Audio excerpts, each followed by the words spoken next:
Okay.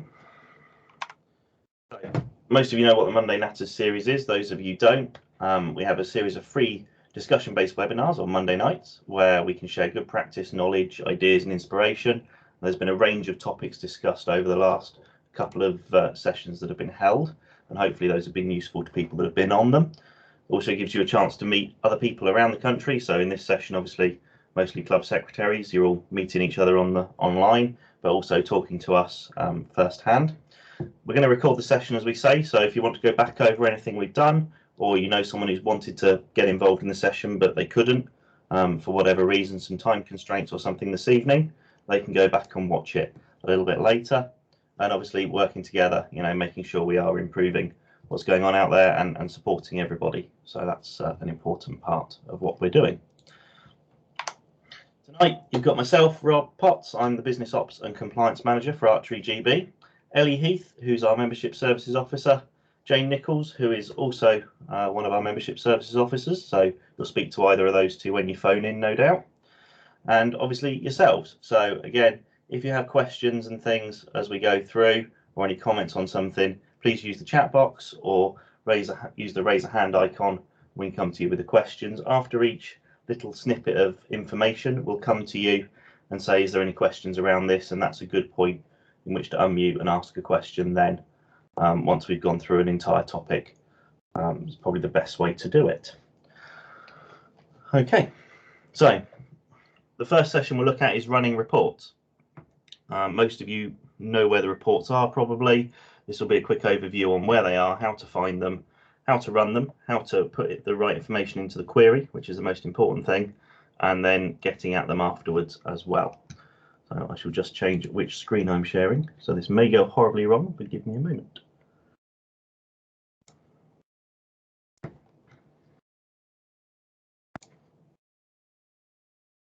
Right.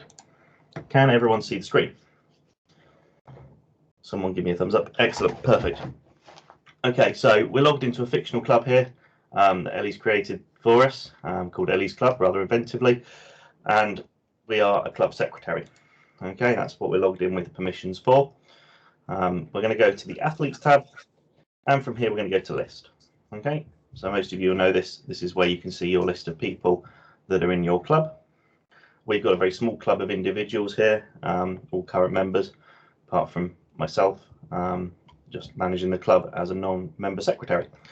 In terms of reports, we've got two areas we can look at. We can look in saved reports or advanced filter. We're going to go, first of all, looking at the filtering options and seeing what we can do and how we can create those saved reports. So we click on advanced filter. We're going to get a load of different options for our report once the filters load. So initially at the top, we've got a way of filtering based on were they born before a certain date or born after a certain date. So if we want to look at a specific age range or a specific gender and whether or not they're deceased.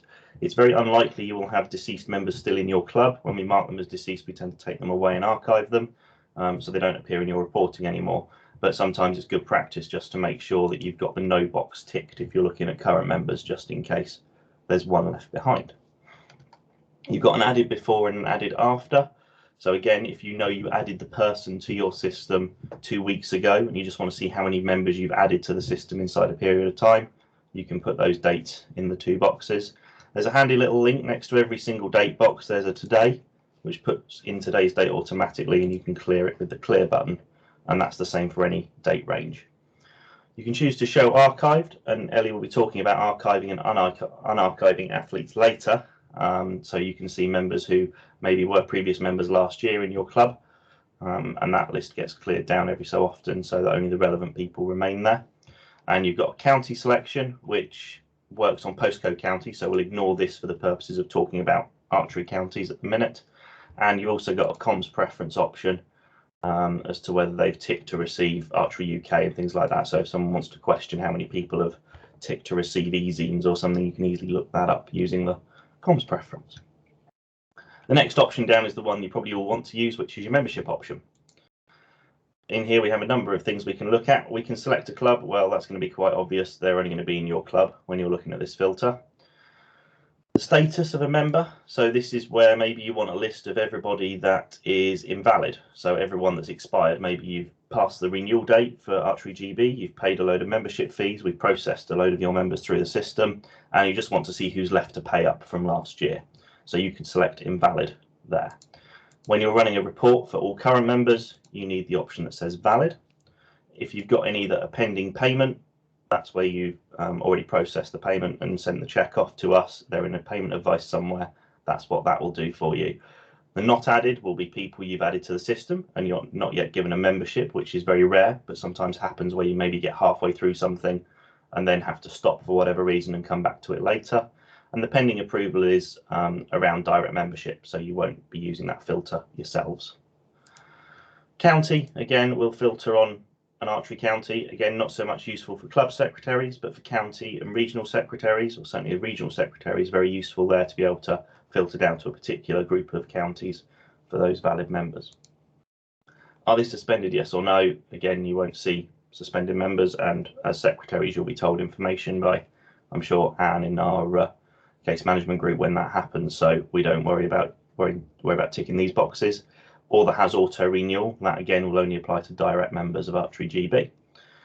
You then have some first joined, the types box here again allows you to select by membership type. So if you know you're only interested in looking at people who are new junior club members, you can select by type and filter there, and you can select more than one. So if you wanted to see new junior club and all senior club members, you could select that way. Andrew, yes, that means the county secretary can see all the members in their county, in their athletes list. They get a limited view, but they can see all the membership because they need to know who's a member and who isn't. In the same way they can check on direct members having paid.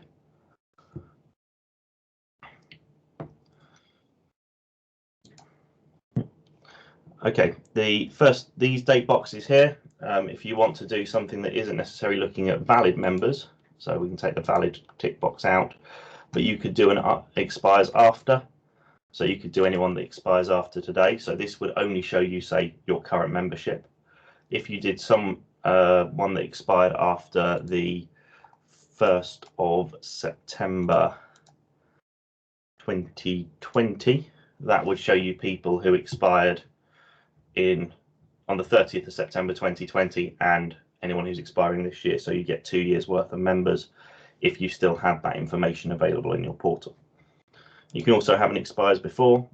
Again, you could set that as a limit.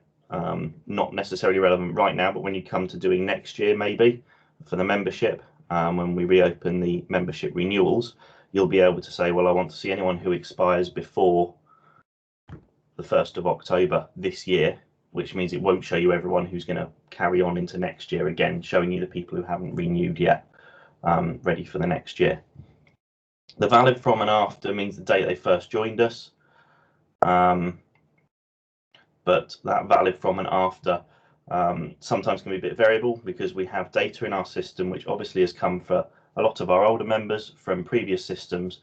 Some of it's not particularly clean, so just be wary when you're using that set of filters that sometimes you might not catch everyone that's related. Denise, the county box up here in the membership references your Archery GB county in answer to your question, not your postcode county. That's why we use this one. So that's the valid membership, and if we want to list of valid members, we can just click on valid, and we click every time we change something. If we want the filter, we press apply filter at the bottom here on the right, and it ends up in our list of people. And if we want to add everyone in that list, we can press add selection, and you'll see that list of people are added here. And I've got 7 people in my list up here. To download a report, you click on the download report button, and you can select the details that you wish to pull on those individuals. So we can take the first name, the last name, the email address. I also want their date of birth and their gender. And because we selected a membership option about valid membership, we can also now select the things around membership. So we can pick out their number, when they expire, what type they are, obviously which club, you're going to know that, but if you're the county secretary, maybe you want to know which club those members are in, you can pick the clubs. That will allow you to then pull that report of those details. We'll click next, and do we want to save it, yes or no? If you're running a one-off report for something, maybe it's just for a meeting or something, then you press no. If you want to use it again, you press yes, you give it a name, and then you get asked whether you want to fix these dates or not. A fixed set of dates means it will always look at that date range. Now, if you've put in a date valid from, so say you've done a valid from and a valid to date, so you've got a fixed range of individuals, and you fix the date, then it will always look at, say, that fixed range of maybe a month. If you've put in a fixed range of 1 month, i.e. the 1st of October to the 1st of September, to the 1st of November, sorry, and you press no to the fixed dates, it will move whenever you run the report for that fixed date for a month. So let's say you ran this on the 3rd of October, it will go from the 3rd of October to the 3rd of November, because you've had that date range as a month. So it will move that automatically along. Normally with the valid members, when you want to look at anything that's valid at all, you don't want to fix the dates, because otherwise it looks at the very instant in time the report was created, not on the day you're going to pull the report. So if you want a recurring report, say all valid members, or all valid members maybe with a coaching license, for instance, then you would make sure that the option is no, because then it will return everything on that day that you're running the report that's met the criteria. We press download, it goes off, creates the report, saves it for me, and it tells me that the report is being generated. It'll email us when the report's ready to export, and there's a little queued reports thing we can look at, which we'll talk about in a second. The other options in advanced filter will allow you to pick out anything against a member that they will have in their attributes that you as a club secretary can see. So you will be able to pick out qualifications, whether they've got a child protection course that's valid, whether they've got a current coach qualification, which is different to a license. So a coach qualification is where they've passed the test, or at the minute with the new system that's coming in, whether they've met the criteria of passing some of these modules that we've got that's available for the session coach course. That's what the qualification is. It's just whether they passed the level 1 and got their certificate, or whether they've done one of the modules. The Team GB qualification you probably won't use. That's generally for archery GB use, but that's to log when someone's been a member of Team GB that year. Helps us formulate reports as well. Awards allows you just to pull out whether someone's been granted a 6 gold end, or how many people in your club are GMBs. For instance, you could run a filter on Grandmaster Bowman, all that kind of thing. That's all within the awards piece. You know, what sort of Rose Awards people have might be useful to know from a statistical purpose for your club. So there, all the award types are listed. You can then pull based on whether they've got a certain colour or whether they've just got it. Roles, again, allows you just to pull out if they've got a particular role within your club. That will allow you to filter on that. We obviously don't need to use that too much, because you know who's got various roles, but you can pull out information. Say you only wanted to look at your list, if you were a county secretary, maybe your club secretaries. That's where you can filter on the list of roles for secretary and pull that list out there. Score tracker, we won't worry about. That's for individual use, so the reporting for that for you guys isn't really relevant. The licenses bit is the bit where you look at things like the coach license. So a coach license, and someone did ask before the session, what is the difference between a qualification and a license? Well, the difference is the license is made up of having a valid coach qualification, meaning you've passed the relevant exam, having a valid DBS check in place, having a valid child protection course in place going forward, that's been added to the requirements list for that particular module, and having a valid membership. If you don't meet the criteria, you don't have a valid coach license, and you shouldn't be therefore coaching in a club. So that's how you can check who are the valid coaches for your club. You can come in here and go status valid, and then when you add that group of people to the report, that will always produce you the list of valid coaches for your club that are licensed at the time. You also have the options of looking at coach organisers. If someone's an instructor, again, around judges, it's the same thing. Have they got a judge licence or an international judge licence? And obviously there's some older things here around leaders and tournament organisers, where we've moved data from the old system against people's records. So you probably won't use those two, because your tournament organisers will all now get event admin. You'll have to grant them event admin to manage tournaments within the system. So that will get held against the roles rather than within this.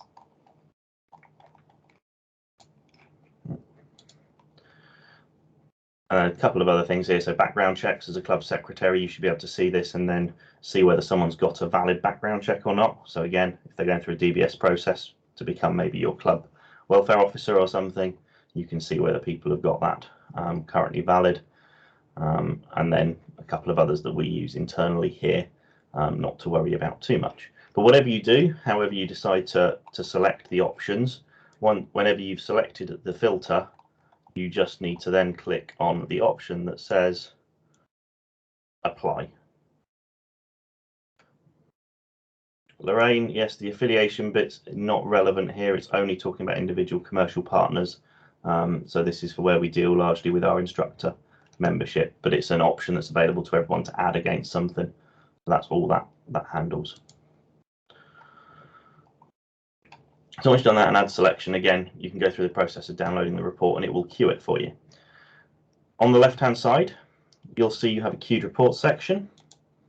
And in that queued report section, it tells you what's running. So the one I submitted earlier is pending, so that'll be running shortly. And the other one has run and is complete, and I can click download. Click download, it'll pull me a Excel spreadsheet off, which when it opens in a moment, hidden behind something else. There is the list of people I asked it to return me in the report at the time with the data I asked for. So it's just a simple Excel spreadsheet, and you can then do whatever you like with that in terms of converting the data, moving it around. But the important thing is you can get the data off quite quickly and easily.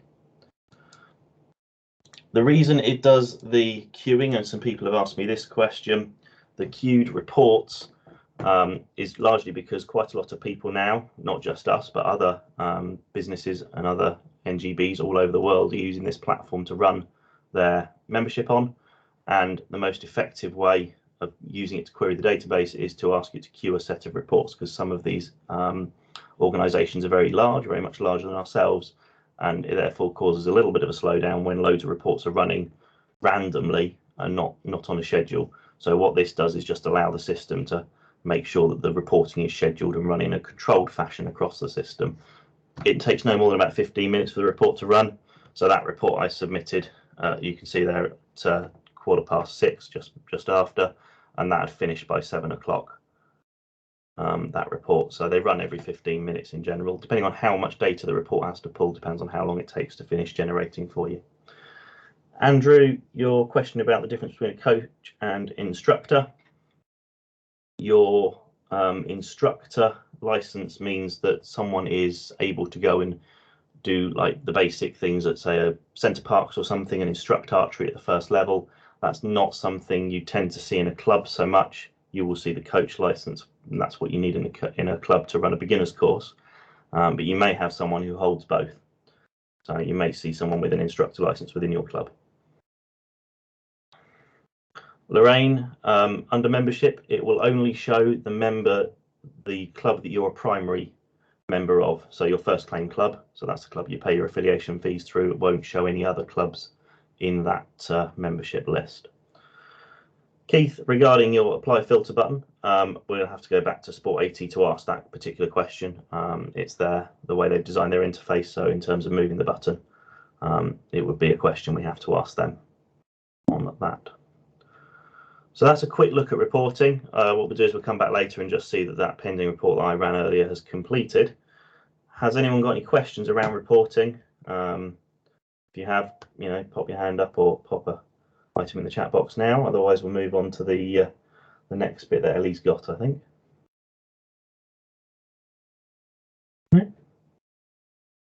Oh, Andrew, yeah, if you want to just unmute and ask.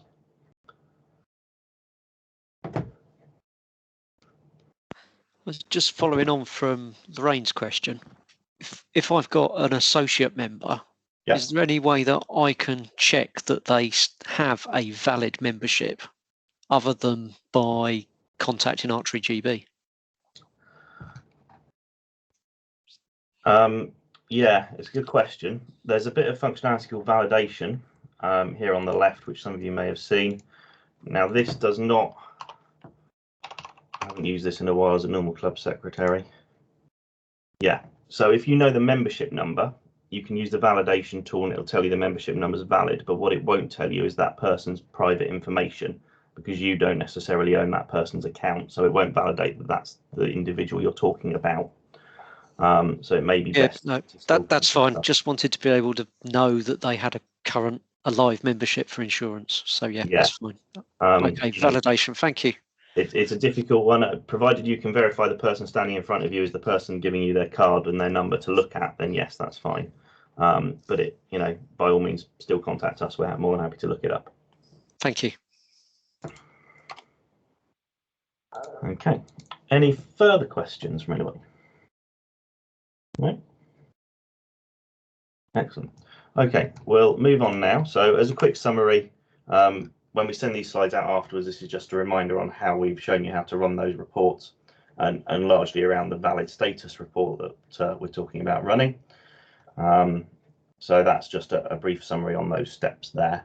Obviously, if you don't want to have to go and filter a load of stuff, you can just, from here, either press the plus button to add someone straight to the list, or you can, when you do the advanced filter, just immediately add the selection and it'll add everyone in your current list. So you don't have to filter if you don't want to.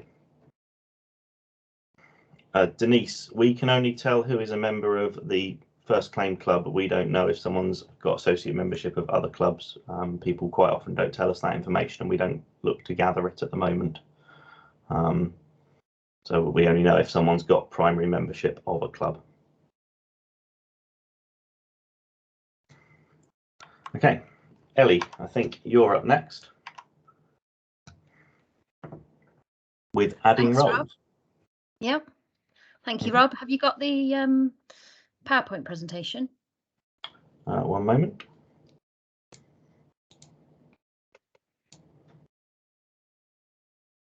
Yep. Thank you.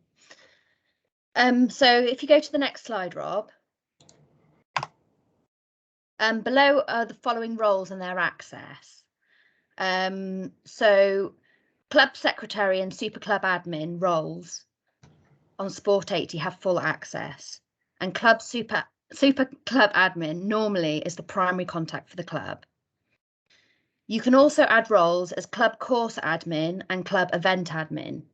These are to register tournaments only. So these are for tournament organisers who wish to register an event for the club, the county or the region. The club finance admin gives you part access and enables a treasurer, for example, to look at payment advices. And also the club treasurer role can run reports as well. The following roles, the membership secretary, the chairperson, the welfare officer and the non-shooting helper have no access when you add that role. So they're really for reference only. So if you've got a membership secretary and they need full access to Sport 80, you need to give them a club secretarial role. There's also on-target contact, and this is for on-target type clubs only, who can then renew their on-target status. So Rob, do you want to open up Sport 80 and we'll have a look at adding a role for the club profile? Thank you. So once you're logged into your club profile, if you click on the complete button on the top right hand corner, you can see who's got which role in your club. Normally, well, you should have a super club admin who's the primary contact for the club and a club secretary. They normally are the same a member. So when you click on the add button at the bottom, you can select when you're adding a role, you can select whether this role is for yourself or not. So if you click no, you can then select the role in which you wish to add. So say, for example, if we were adding Jay Nichols, another membership officer, as a welfare officer, you would select club welfare officer. You would put her membership number in, her email address,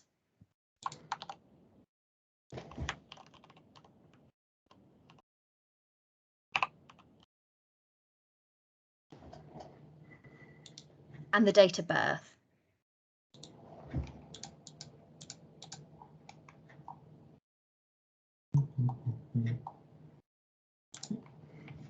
And then you click add. Now, once you've added the role, you need to click save on the bottom right-hand corner. And this will save the role. If you get an error message that appears, it means it's not been added correctly. So if you need to add, basically, when you're adding the name, it needs to be as it appears on Sport 80, otherwise the role will not be saved. If you go to the complete button, you can then see that welfare officer is added there, and you can remove the roles by clicking on the cross button on the right hand side. If you remove the Super Club admin and club secretary, that will suspend the club, because the club always needs an active club secretary. Richard, I've just got a question from you. Can you add a non-member with a role such as a welfare officer who isn't a member of AGB? Yes, you can. What you can do is you can add them as a new athlete, and we can add them as a non-member, and then you can add them as the welfare officer. That's absolutely fine. Okay, so are there any questions on adding a committee member?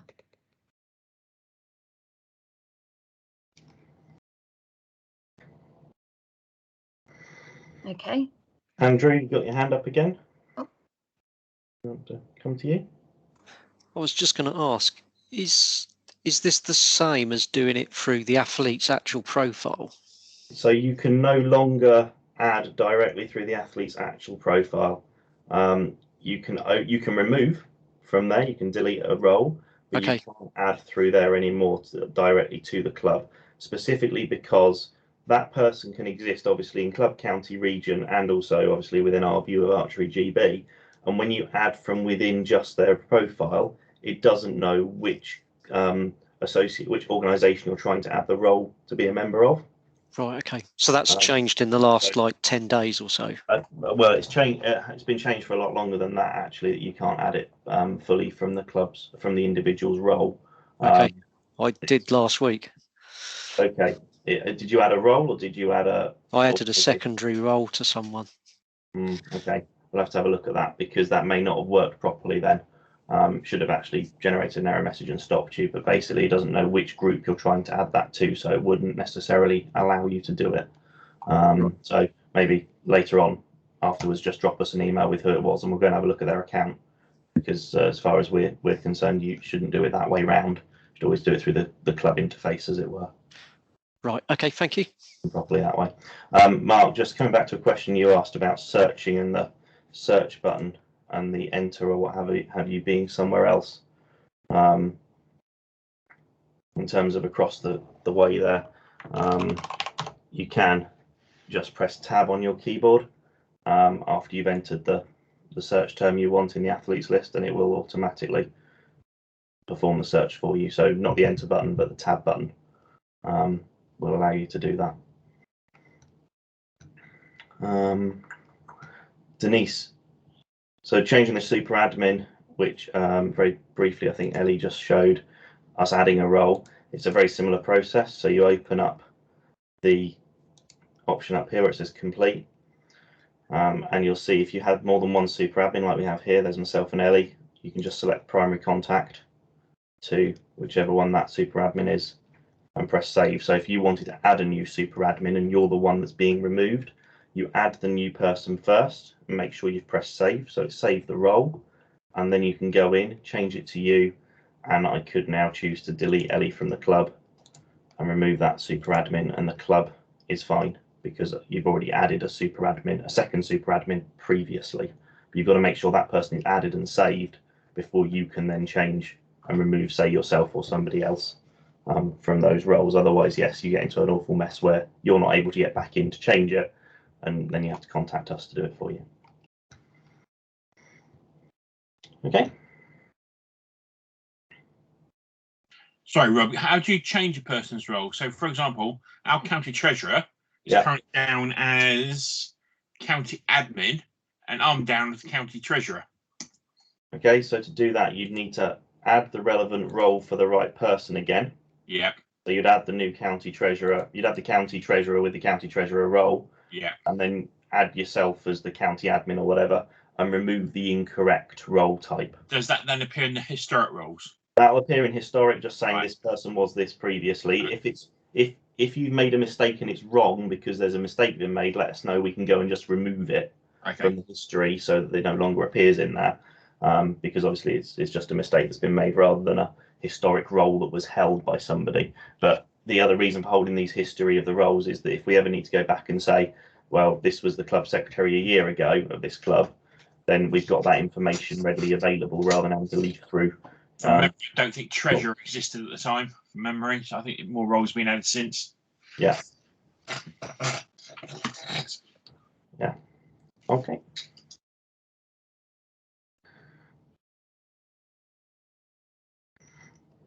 Yeah, so Aaron has actually made a very valid point there. We want to start making sure we can communicate with people within clubs at the different positions. So we want to be able to communicate with the welfare officers or your safeguarding officers about training or other information, or we want to be able to communicate with maybe it's the secretaries and the membership secretaries, making sure they're getting all the relevant information, or maybe it's even the club chairs, asking them some questions or giving them some things to think about. So it's worth making sure these things are entered correctly. And if you have tournament organisers, again, making sure they're marked as event admin, early enough on so they can come in and organise, put on the shoots and things into the system, but also so we can communicate with them and say, oh, this is changing or this is happening within that area of your role. And then we're able to communicate relevant information to the relevant people rather than just bombard you as the club secretary with all this information that you've then got to find time to disseminate and find to the right people. It allows us to be able to just say to those people that are in those roles, hey, here's some information just for you, and get some direct communication with those individuals as well. Okay, Ellie, do you want to move on to the next bit? Yep, thanks, Rob. So the next part we're going to talk about is renewing your club profile. So from the 1st of September, you can start renewing members for 2021-22. You will need to renew your club first before you renew your members. We had a lot of questions around renewal period last time because this was something brought in last year where the disclosure sits. So I thought we'd run through this just so everyone's familiar with where to renew your club profile. So Rob, if you want to share Sport 80.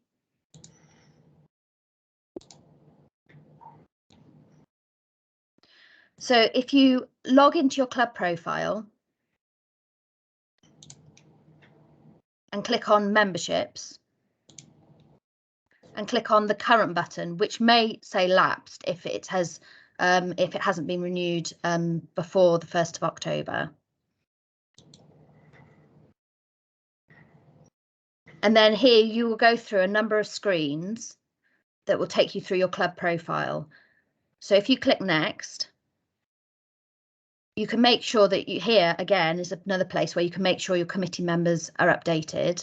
We're asking all clubs to make sure they have a welfare officer, which is necessary for your club profile, and will be is it mandatory, Rob, at some point soon? Or yeah, it's not mandatory currently because we recognise there's quite a lot of clubs that still have the work to do to put the welfare officers in, but it will become mandatory in the early part of the next membership year. I thought it was stipulated in the insurance you need one, or at least a named person one. So it is marked, but the other thing is that if there is no welfare officer appointed, as far as we know, the role falls back to the club secretary as well. That's what we've told our clubs. If you don't have one, put your club secretary in now. Absolutely, Yeah. but we're trying to gather that information of who is the welfare officers because on a number of occasions we don't actually have this detail passed to us. And we're assuming it's the club secretary when there may well be someone appointed. So we're asking people to make sure that is listed, and we'll be looking to make sure that's enforced going forward. Andrew, in answer to your question about the DBS officer, the welfare officer having a DBS, yes, they do need a DBS. What you can do is put them on. If they don't have a DBS, then our staff will be alerted to that, and the process will be started to get them sorted with a DBS officer. Yes, Denise, is the same terminology as child protection. But welfare officer does mean different connotations, so it's not just around just a child protection. There's vulnerable adults and things to think about around it too. So that's a general wording. Gregory, yeah, that would be correct. So if the club secretary is holding the role of the welfare officer, they would require a valid DBS as well, is my understanding. I will check on that for you just to make sure, but I'm pretty sure that would be the case. Graham, you've got your hand up about a question? Yes, Rob, I'm just thinking, what welfare officer, safeguarding officer, same process? Yes, so it's the same word, it's the same role, it's just a different wording that's used within the system to mean the same. Yeah, I know we were talking about head welfare officer and the safeguarding officer being slightly different at one point, but as long as it's safeguarding officer, I'm happy with that one. Yeah. Thank you. Okay, sorry, Ellie, carry on. So yeah, so once you've checked your committee roles are up to date, if you click next on the right hand corner, this is the page where you can say whether you're you can set your locator preferences, and this will allow your club to appear on Club Finder. Then once you've clicked yes, it opens up other options. You can put an email address in for your Club Finder and a phone number, or you can just have the website on there, which by clicking display on Locator. Yeah, so display on Locator will only display the email address and phone you've entered here, and by default will always display your club website if you've given us one, and obviously your club postcode has been marked as your Club Finder location. So if you click next on the bottom right hand corner again, here you can add your club logo, which we encourage you to do so, and also your website. And then you click next again. And this is where the disclosure sits. So the disclosure is which all clubs need to complete every year when renewals start. You're probably quite familiar with the all shooting members of the club members of Archery GB and the compliance and the GDPR, etc. So that's where the disclosure sits, and you also have to confirm that you've registered your ranges as well. And then if you click next on the bottom right hand corner, you can put the postal address in of the club. Now this is probably already filled in for your club already and is normally the club secretary, so you can skip past that if it's complete. And then you can skip this one as well for the venue address, because again we use the Club Finder postcode, so we can skip the venue address option, and also the invoice address, because this will be the address of your club secretary. Sorry, there's 3 address boxes. Yeah, 3 address boxes. Yeah. And then the final address is your Club Finder location. So if you haven't already completed this, you need to select your nearest address on the postcode finder for your club. And then if you click renew at the bottom right hand corner, that will renew your club profile. So that needs to be done before you renew your athletes. You can't start renewing your athletes until the club profile has been renewed, and you'll be able to do that from the 1st of September. And when you do yours, you'll see your expiration date will move on to being obviously on the 1st of October 2022. For the purposes of us demonstrating that functionality to you, I had to move my expiration date around, and obviously it's not set up for renewing into that period yet. But yours will change and show once you've done it to the 1st of the 10th, 2022, up here on the top. Thank you, Rob. Do we have any questions about renewing the club membership?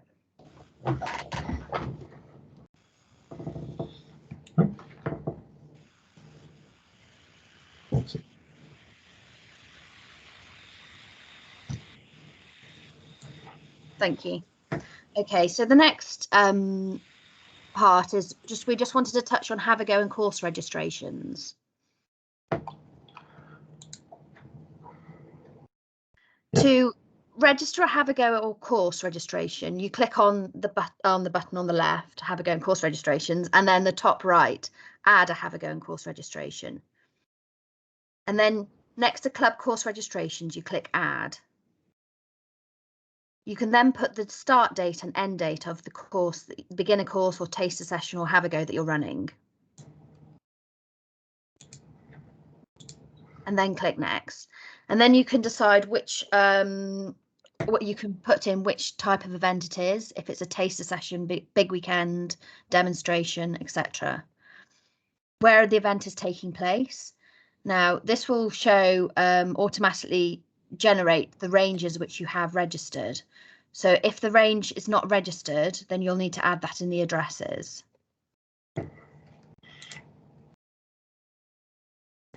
Have you taken a risk assessment for the event? And then this is an estimated amount of people expected for the event. And then you can add the accessibility information. So if it is fully accessible, then you can add that there. And then also you've got accessibility support. So this will show the club what the club can support at the event. And then click next on the bottom right hand corner. You can leave this address blank because you've already selected the address previously.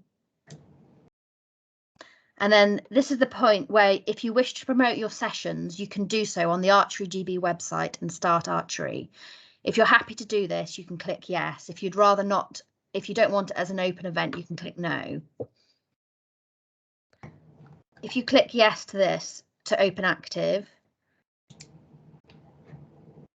it asks you more information about the event which you can complete, and this will be shown on the Archery GB website and Start Archery to find an experience. So people can search for an experience near them or an event near them, and they'll be able to get in contact with the club.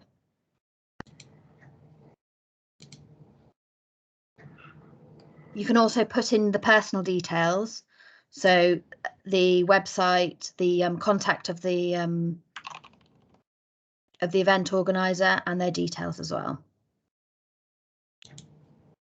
And then once you click yes and click add on the bottom right hand corner, you have registered your event.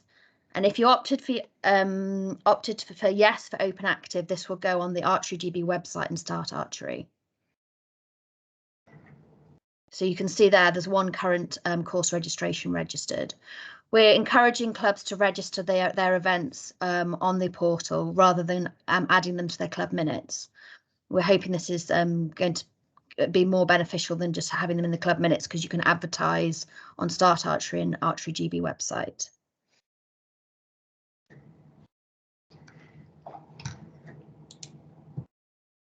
Okay, are there any questions around the adding of have-a-goes and course registrations at all?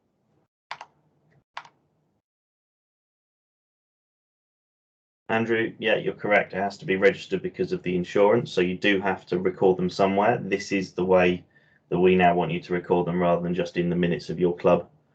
So you need to register them formally with us, so we know they're going on. So you can click no to having them advertised, but this is the registration mechanism that we want you to move to, so that we're aware they're happening. Again, you know, insurance-wise, at least we know what's going on out there, and we can see what is happening. And also see what different types of courses are being run and how best we can support those too. So it's a bit of a double whammy. Okay, I'll put another question in asking what the difference, clarification as to what have a go and what a taster session is. I see Phil's put a comment on there. Yeah. I was just trying to understand if one of them was, the difference was like, what would I put down if I was, if the club had gone to a school fete and we were charging people? Is that a taster? Is that a have a go? That's a have a go. You're going to a school fete. You're running at a very limited distance using the have a go guidelines. The taster session is something where you hold it at a registered, as Phil's quite rightly said, a registered range. So i.e. your club range, and maybe longer distances. Maybe it's a day for an individual, or maybe it's a couple of hours session to see if they're interested in joining and continuing with archery. It's not a have a go in that sense of maybe shoot 6 arrows for £1 and then move on. So if you're going to a school fete or something. So if we have somebody that wants to come down and they like have a go for an hour, then I should be registering those sort of sessions before when they're trying it out, before committing to a beginner's course. That would be I should be putting that down as a taster session. yeah, you should be looking at that being maybe a taster session, because the person is maybe trying to decide whether they want to commit to going on, taking it further. They're having a taster of the thing rather than a basic have a go, which is, as I say, as Rich has quite rightly said, about 10 yards with targets on the ground, as you do at a school fete or something. So it's a little bit different, and therefore it's classed as a taster rather than a have a go, in how it's worded and how it works. Okay, thank you. That's all right. Phil, with regards to your question with deleting the courses, unless the course isn't going to run, or it's not happening, or it was an error that's been made, the course needs to remain registered. So just like you have in your minutes the record of the previous courses you've run, because you have those in the minutes of your club club committee meetings, this is effectively storing that history. They won't show up on the system after they've passed, as in they won't show up in the finders and everything. They'll just show up in the history of the club that you have run them. So yeah, you don't need to be deleting them. Thank you, Richard, for sharing the code of practice for have a go and taster sessions. That's really useful. That's what we do share quite a lot with our club secretaries. Andrew, yes. Just another question then. As this list becomes longer over a 2-year period, say whatever, is there any way I can filter it to show that I can see just the current runs rather than? Yeah, we're just talking to the team at Sport 80 about actually making the current ones appear at the top of the list rather than at the bottom. We appreciate that's a bit of a pain to read when they're all the way down the bottom somewhere and you need to find them all. So we're just talking to the guys about how that's managed. The other thing we'll look to do is see if we can get a report within the club for you about the registration piece, so you can actually see what you have registered. Because I could see from a planning perspective it being useful to be able to create a report in this area, looking back at like last year and looking at how many have a goes we did and how many beginners courses. Yeah. When we're doing our plan for the coming year. Okay. Yeah, no, that's definitely a good idea. That's something we can take to them and see whether we can get something on that. Yeah. Thank you. Chris, you've got your hand up for a question. Yeah, I think if the current ones could go at the top of the list, that'd be really good, because if you quickly go in just to check that you have registered for an event, you've got to, if you've been registering them for a period of time, you've got to scroll down a long way to find whether you have done the one that you're about to go to do. So it would be good if they were at the top. Yeah, okay, we'll see what we can do on that.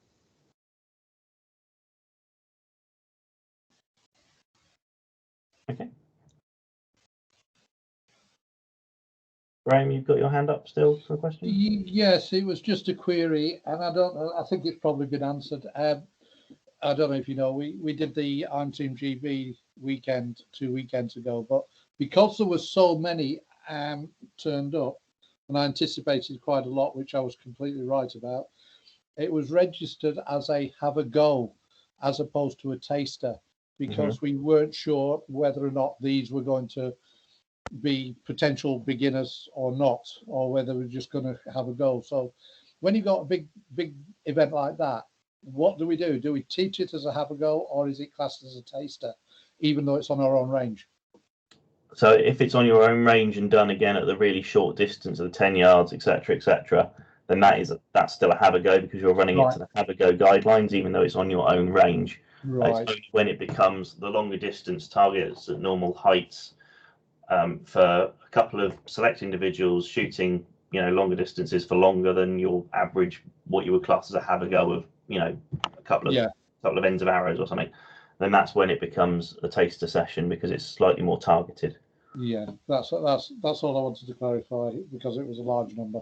Yeah, I mean, just if you refer to the code of practice bit, then the code of practice will probably clear up the differences. Yeah. Okay. Well, I did register as a have a go, so fine. I did it right. All right. Thanks, Rob. Bye. No worries. Okay, Ellie, do you want to do the next bit? Yes, thanks, Rob. So next, we're just going to talk a little bit about archiving members in your club. So when you've got your list of athletes, if you've got a member who is no longer shooting, you can archive them from your list of athletes. So say, for example, if we wanted to archive Rob's profile, or yeah. Yep. You would go to Archive Athlete at the bottom and click on the Archive button on the top right-hand corner. This will then remove the athlete from your current list of archers. But a lot of people perhaps stop shooting and then they come back and the club wants to know how to unarchive them. If you go to Advanced Filter, and then once the loading filters have loaded, you can just click on Show Archived, and that will show all the members in your club that have been archived and are current members. And then you can click on the name of the archer that was archived, click on Unarchive, and unarchive again. And that will put them back into the list of athletes. So it's just kind of a bit of housekeeping, really. If you want to make sure that your list of athletes has just got current members, then you can archive your athletes or unarchive them if you wish. Are there any questions about archiving? Can you do Lewis just asked, actually, can we do a group archive? The answer to that, Lewis, is unfortunately not. It's also in some ways deliberate that you can't accidentally archive a whole group of people at once by clicking the wrong button, because that would be a bit of a problem. But yeah, you can't do an en masse archive of people yourselves, unfortunately.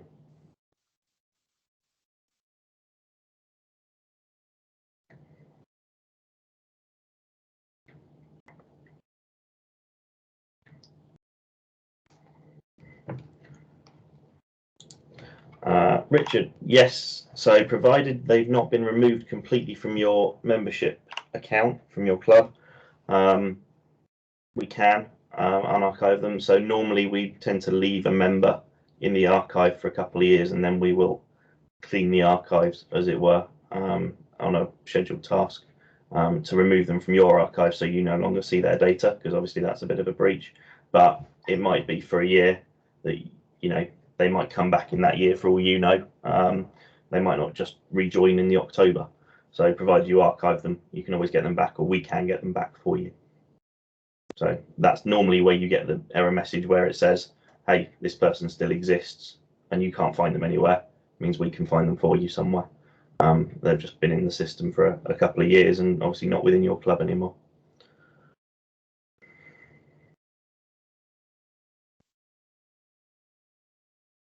So that's, I think, Ellie, am I right in saying that's pretty much all the material we had in terms of things to go through with you ourselves, insert some key areas to look at and to think around. Is there anything else, Ellie, that you can think of? No, I can't think of anything. Just to inform you that we'll be sending out renewal reminders sometime this week, and renewals will open on the 1st of September. So we will be putting some guides onto the login page as well. So there will be handy guides to helping you renew your members. Yeah. Andrew? I think you kind of touched on it a little bit right near the start, where you had a members profile up and you're able to put their contact preferences in terms of e-signs and what have you. Yeah.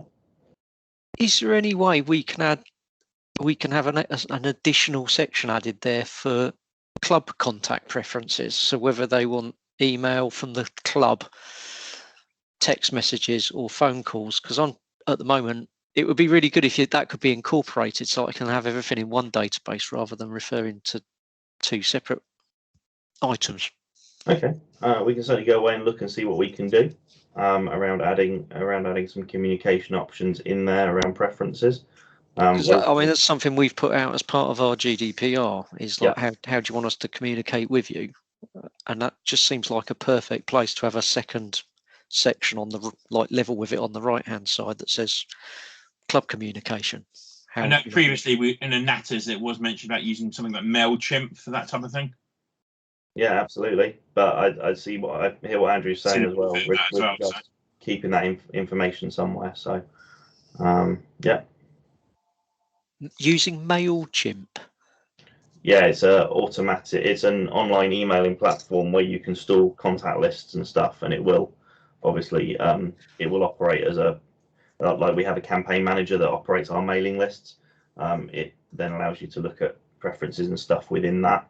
But I also understand that you try to keep the list of preferences sometimes when it's not just related to email, amongst other things. For example, the member could maintain their preference on here, and then it could be exported into Mailchimp. For example. Correct. Yeah, absolutely not. So benefit is having it here as well, if you know what I mean. Yes. How would we check that Mailchimp meets the GDPR stipulations? Okay, so yeah, not to spend too much time talking about one area, but with the Mailchimp and the checking of that, what you would do is you would make sure your communications preferences that you're using for your members. So if they're in the Mailchimp system for emailing out, clearly they've given their permission to do that. You've got that list of preferences somewhere. So as Mark was saying, if it's held in here as well, you can go in and say, I just want a list of people that said they're happy to receive e-zines. You export that list of individuals and their email addresses, and you can put that straight into Mailchimp, and you're just using that list to then generate. It was covered in a separate Natters. I think it was cleaning your website or something similar. Yeah, one of the other ones also covered it as well. So chapter on Mailchimp and how it works and how you can use it. Yeah. Okay. Or maybe you could, just outside of this, maybe you could just drop me an email with a couple of links, and I can go and do an investigation. Certainly. Okay, just to answer the questions in order that have been popping up in the chat window as well. So Richard Smith, if an athlete stops shooting and is archived, how long will that data be kept? From an archery GB perspective, that data gets kept for 6 years. That's what's in our privacy notices that we've issued previously, but that's us keeping it, not the club holding it. So it will be kept in the archive probably for 1 year before it's removed, because we recognise people come and go quite quickly back in a year, rather than just removing it completely from you guys makes it difficult for you to manage your members, especially if we remove everything on November the 1st that isn't currently a member. Would actually probably create a massive headache for people rejoining up until Christmas, because obviously people rejoin at different rates sometimes. So that's what we tend to do with that. But we are aware the archives need to clear out anyway. That's something we're looking at with Sport 80 as to how we manage that a little bit better. Nicola, your question around current archers transferring from other clubs, you still need to contact ourselves to get them transferred. You can do a transfer request when you add an athlete. You can add a new athlete, and you've got an option here that says existing athlete. If you do this and add manually, you need to select they've got a membership. You can put in their number. So this is me. February. Full access, because you want them in your club. You can press the submit button, and this will go off and send a request by email to that individual saying X club would like access to your data. Now, what normally happens is people tend to either ignore that email or not see it, so it never gets approved or agreed at your end for you to see. So normally it's just faster to come to us and say, we've got some people moving, can we move them please? But you can try this route first. If the athlete doesn't respond, it may be they haven't got an account with the system, it may be they haven't ever registered online. If that's the case, then you'll need to come to us anyway, because they haven't got a way of accessing their profile to deal with it. But for most of the newer members, certainly, they've all been given access to the system. They all get the email that says, please register yourselves for the first time with us, and most of them have got access in. But more often than not, it's just quicker to drop us a note for us to sort that out for you. Phil Morris, your question about can we use the email from within Sport 80? We haven't used it a great deal. We use it sometimes to contact members from events. You will have noticed earlier when I did a search for all valid members, added them to the list, I got a little email contacts thing here. If I click on this, you get a very basic way of putting in a subject and an email body. But again, this doesn't pay any respect to the preferences of the individuals. So what I suggest you do is, as we previously discussed, and as Mark was saying as well, you use it to generate a list of emails from the download against the communication preferences that you're aware of for your club. It's far easier in some ways to do that, and then you don't get the problem of people coming to you saying, oh, I should never have received that email, why have I received it, and having to answer some of those questions. I mean, not to delve into Mailchimp too much, but we were told we could put things like expiry dates against coaches, so they get automated emails and things like that as well. So yeah, and you can pull the expiry dates out in the reports as well, so you can do little things like that as well. Absolutely. Ali, your question about pro rata and renewal payments, that's something as a organisation we're going to address slightly later in the year, about how we're going to sort out what's going to happen for those individuals next year where they paid in April and got their anniversary renewal stuff. So a communication will be coming out about that. But after this bit of the membership year has gone, in terms of all the work everyone has around renewing their members right now, we'll then be communicating about what's going to happen next for those individuals, to those individuals anyway, and then to members of those club secretaries who have also had those people added. As a county chair, I would also say don't forget county regional fees as well. Yeah, that's something we need to all look at. But as I say, that communication will be happening a little bit later. So, Mark, you had a specific question, did you, for us? Yeah, obviously you covered about renewing your club. As far as I'm aware, counties don't need to renew in the same way. Counties and regions don't renew a membership in the same way. All we do ask, though, is obviously at renewal time, especially, you just check through your system, make sure everyone's up to date, and this goes for everyone on the call. You know, periodically, just make sure you go through and have a clean out of your account preferences. Make sure the relevant people are shown in the active roles, because it's super important that those people are the right people in those active roles for you guys. And equally, when it gets to having roles with access to things, again, just making sure the right people have the right access. This is why a couple of the roles which you may think is a no-brainer for us to turn on access for, things like membership secretary, actually in the past we know they haven't always been kept up to date, because we've been contacted months later when a membership secretary has changed and no one's realised and things like that. So just by keeping the number of people with full access down, or any data access down to the bare minimum, it means people are actually talking to us when there is a change. Also gives us an opportunity, if it's a new secretary or something who maybe hasn't had any handover or needs some more help, gives us a chance to talk to those people as well. So that's important too. The other thing that we get a number of questions from, certainly from you guys and others, is levels of access still in existence. Some people like to go looking through the system in a bit more detail. And when looking at things like my profile settings and access management, you'll see I've got an awful lot of information in here. None of this means that these individuals have access to my profile anymore, or in fact that they should have access to my profile. This is where I've been a member of a club before, or where I've been a club secretary before. That's the role that those clubs have held against me, or I've held against them. If they do not have access to a club using the tools as normal in this club item here under active roles, so even if they're in historic, people in historic won't have any access to the club at all. It knows they're historic, it knows they can't, but it keeps the membership information stored against the settings, because if all of a sudden I've made a mistake and I've deleted Ellie and I need to add her back because I've made a massive error and I should have left her as club super admin, when I reinstate her, it doesn't take 24 hours for the roles to propagate across the system, or time for the roles to propagate across the system. It'll just restore the access instantly. So that's what that's there for. So please don't worry about that area. Don't go looking for it and worrying about what's in there. It's almost a table of history, if you like, more than anything. Denise, your question about if someone's entered as a treasurer, how do they then gain access?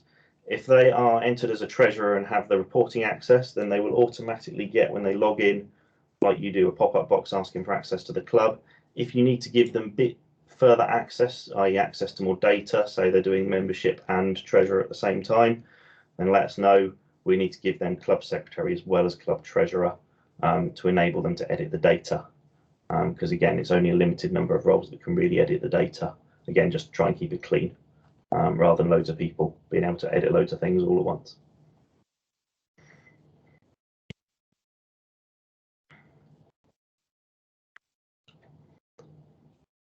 In terms of their login details, if they haven't already got an account, then they'll need, obviously when you talk to us and say you want this person to have access, we'll look at it and go, oh, they've never had access before, and fire them the initialization email that asks them to go and create a password and log in for the first time.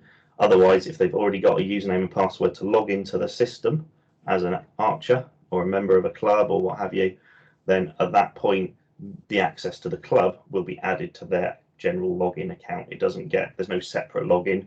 It's all under your one account. So it knows that on this occasion, my name's Robert Potts, I've logged in.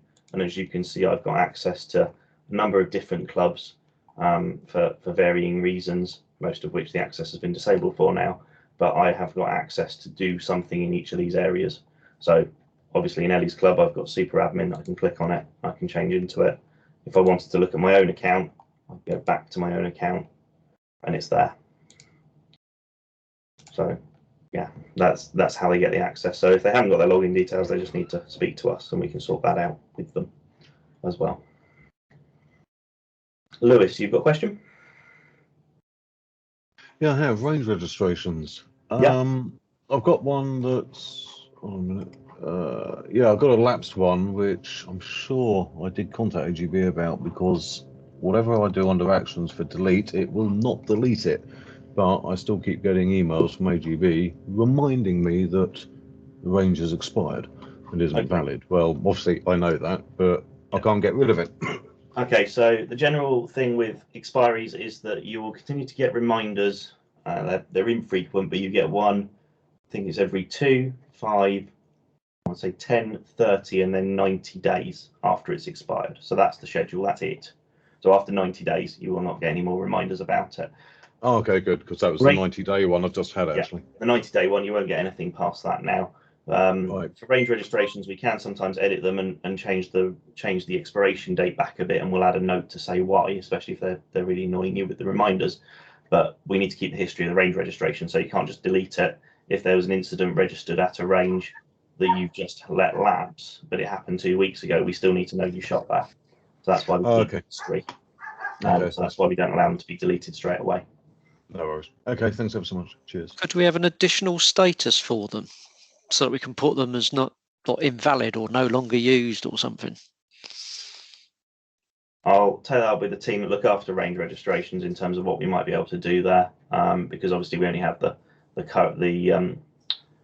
complies or not complies, and then whether they lapse or not after that. So I'll have a word with the team and see if there's something we can change it to, or whether we, what we need to look at for that. But that's thank you very much for that. That's a good thought.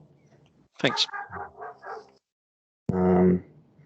Mick, your question: are there any roles you can use for view only? So let me just check what Ellie had written on her roles list.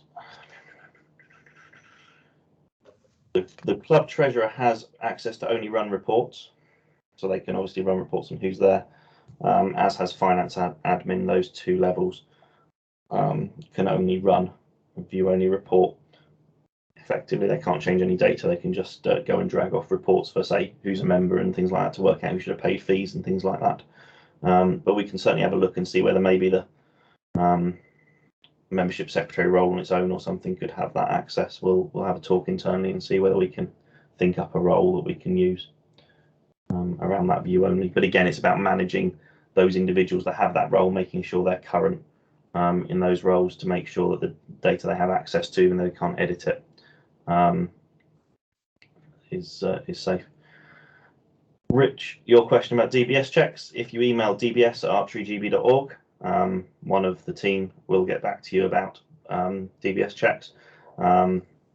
Additionally, Andrea Holmes, who is our DBS officer, is also, you can contact her by email, but at the moment she's got quite a bit of work on. She's had quite a lot of DBSs come through recently, so best just to come straight to dbs@archerygb.org, and myself, Ellie, or Jane, or Andrea will be able to look at that and then come back to you about those particular DBS checks that you're looking for.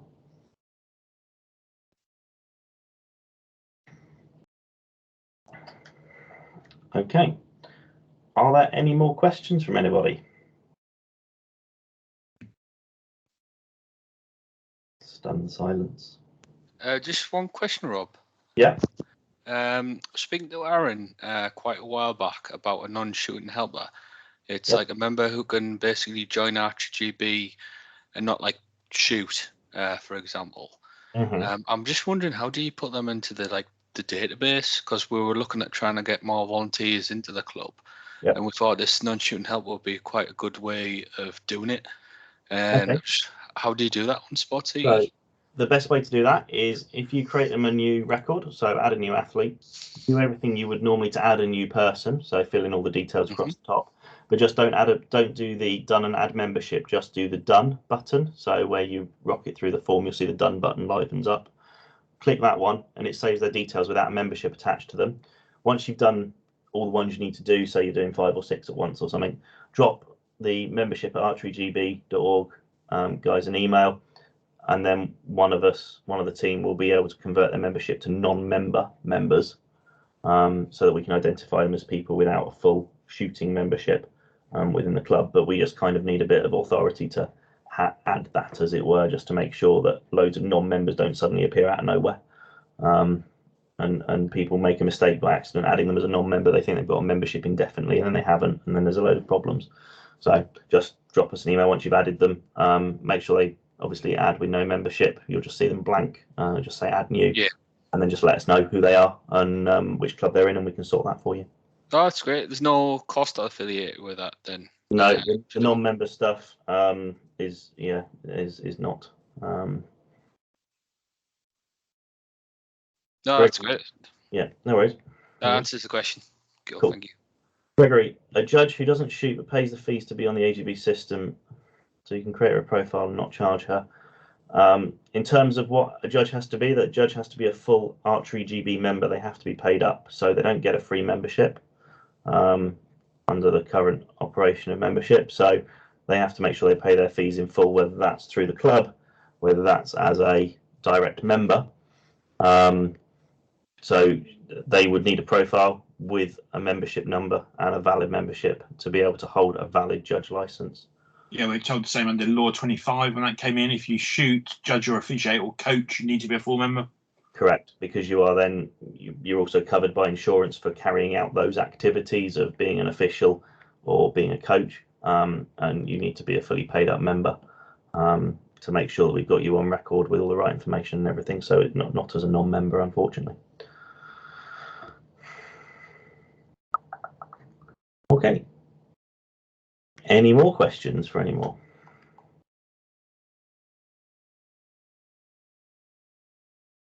Family membership entry, Graham. There's no such thing as family membership rates for Archery GB, so you would enter each individual by themselves, or you could use the bulk upload tool, where you can generate a CSV and you can generate a download and upload template file. It's a little bit more complicated to use. I suggest the first time you use one, if anyone wants to use it, you kind of copy us into an email and let's see it. But there's no family membership, as it were. Yeah, I did think that actually after speaking to Ellie the other day, it was just something that was queried by our new membership secretary. It was a bit confusing because we had one lad who was not on the entry on the Sport 80 website, even though he was part of family membership. And Ellie explained what happened. What happened. Aaron, you've got a question or a comment.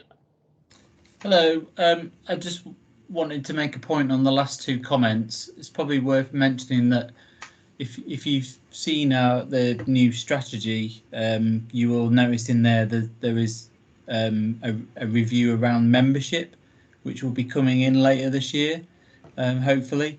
So family membership and also membership around people who volunteer and don't actually shoot. So that going back to your comment, Gregory, that those types of things hopefully will get picked up in the review, and it might be that we can look at that in the future. So just wanted to flag that up, and when we get to that point, then you know that they're the types of things we want to know about what is going to be useful for membership going forward. Thank you, Aaron. Okay, so continuing down the list of questions, Sue's question around archiving members from the club. So this is where you archive a member from the club. They will still appear from the county and the region. It's simply because the archiving is done at the organisation level. So you stop seeing them at, say, the club level. Doesn't mean the level above doesn't stop seeing them. That will continue as that for now. But again, when we look at tidying up inside the archives and things, that's where things get moved out of club and county and regional together and get moved away, so they vanish from everywhere. But that will be done on a scheduled basis rather than on a as and when someone gets archived basis at the moment. So it's done purely at the organisation levels. Lewis, in terms of your question around junior disabled membership, yes, there should be a junior disabled membership type of some description for people. So there should be a disabled category for all of the different categories of membership. So senior, senior under 25, and junior should be available to select. Will, your question or your comment about the AGM in terms of reports, don't know what would be specific for you, but there is a general club members report available in your profile. We're aware, obviously, some clubs have had difficulty with that in the past, and we've been replacing them as we go if some clubs still having problem. But it should be a general saved report. We won't have it in this club because this was generated way after we initiated the save reports. But you should have a saved report, and it'll either be created by either myself or Ellie's name in that particular item there. It says created by, and you should be able to download that report, which should be your basic membership data for your club that you can use to sort of look at some numbers and see how many you've got of certain types and things like that to report on. Gregory, again, yeah, your question about archiving members, so it would be individual. There's no way to initiate a bulk archive again, just because if you did it by accident to all the wrong people, we'd have to go and find them and pull them out again somehow. So it's an individual action against a member, which is why, unfortunately, it's a time-consuming process, but only needs doing the once in theory for that member. But it's a bit, so you kind of pick a time to do it and say, right, nobody's renewed, or these members haven't renewed, and we've got to February. Okay, we'll archive them off now. And that's, again, something we're looking at to see if we can make that a little bit more intuitive.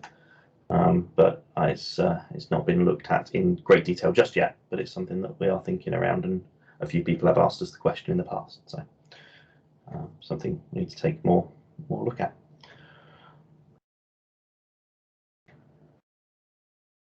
Any more questions?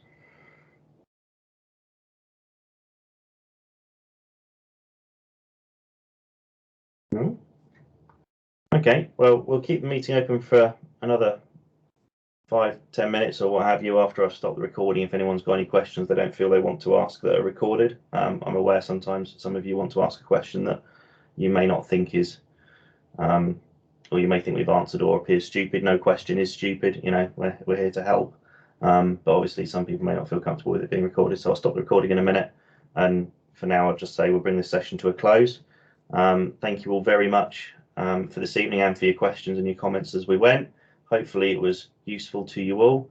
We'll provide the recording by email once we've finished uploading it, so it'll probably be tomorrow that we provide the recording to you all by email for those of you that have attended, and we'll probably put it on YouTube like we've done with a few of the others. So if you want to refer to it again, or you want to point somebody else to it, it's available there. We're not intending on doing another one of these very soon, but it's never say never. So if there's topics you specifically maybe want us to look at in slightly more depth on the system at all at any point, please just drop a message over to membership@archerygb.org. We can always take those for consideration for another webinar at some point in time to be able to help you guys out and help you manage what's going on within the system. So thank you all very much.